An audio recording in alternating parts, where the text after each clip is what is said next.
everyone, welcome back to my YouTube channel again. So guys, if you're watching this, please don't forget po to like and subscribe to my YouTube channel. Please don't forget po to hit the bell notification para updated po kayo sa aking future videos. So guys, may apologize po dahil hindi po ako nakapag-upload ng video recently. Medyo natagalan po. It is because po naging busy po ako sa aking life. So guys, I will give you some short videos lang po ito. Mga sagot po sa mga katanungan nyo based on your comment section.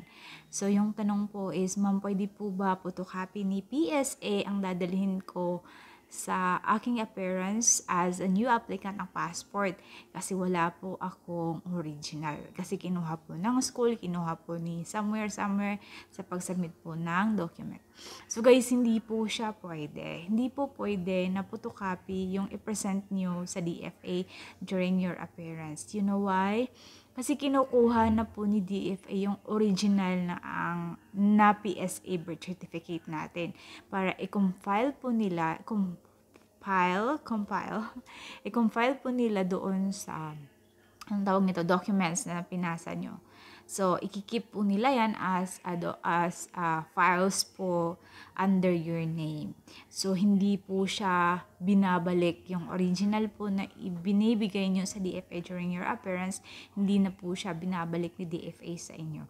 Yung binabalik lang po ni DFA sa inyo ay yung original po na valid ID. Kaya nga po, sinasabi ko talaga sa client ko na kailangan nyo po ipapotocopy yung valid ID nyo bago pumunta po doon sa DFA para hindi po kayo matagalan. But your PSA birth certificate and PSA marriage contract, if you are married, kailangan po ng original kasi kinukuha po yung original ni DFA.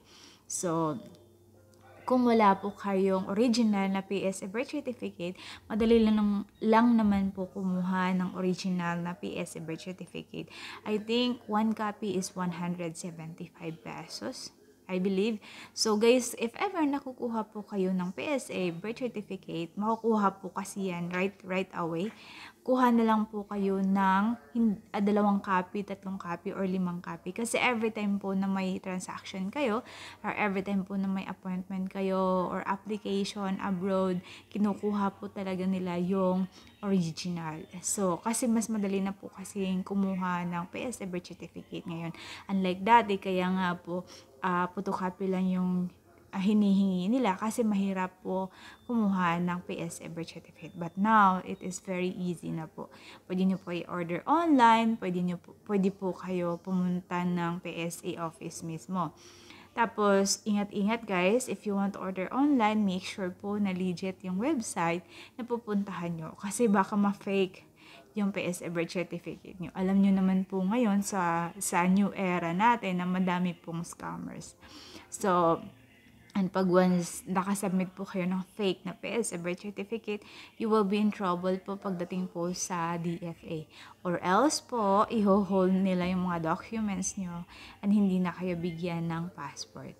So, make sure po guys na pagkukuha po kayo ng PSA birth certificate or PSA marriage contract through online, make sure na it is legit po.